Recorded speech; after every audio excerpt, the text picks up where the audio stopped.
Lamine Yamal. FIFA বিশ্বকাপের মঞ্চে আবারও ঝলসে উঠলেন স্পেনের তরুণ তারকা লামিন ইয়ামাল।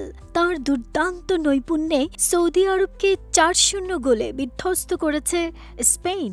একতরফা এই জয়ে নকআউট পর্বের পথে আরও এক ধাপ এগিয়ে গেল লা রোজারা। ম্যাচের শুরু থেকেই বলের দখল নিয়ে আধিপত্য বিস্তার করে স্পেন।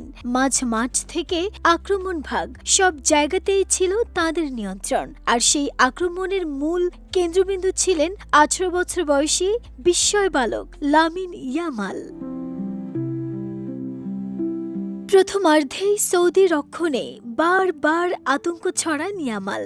তাঁর গতি, ড্রিবলিং এবং নিখুঁত পাসে বারবার সুযোগ তৈরি হয় স্পেনের।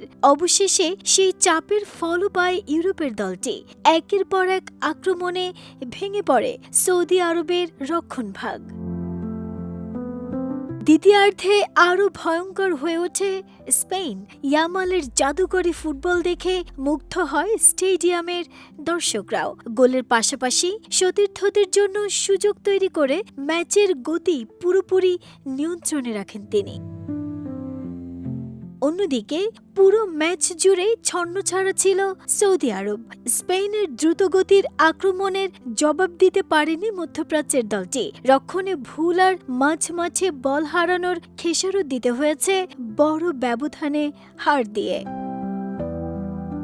এই জয়ে গ্রুপের পয়েন্ট তালিকায় নিজেদের অবস্থান আরও শক্ত করেছে স্পেন।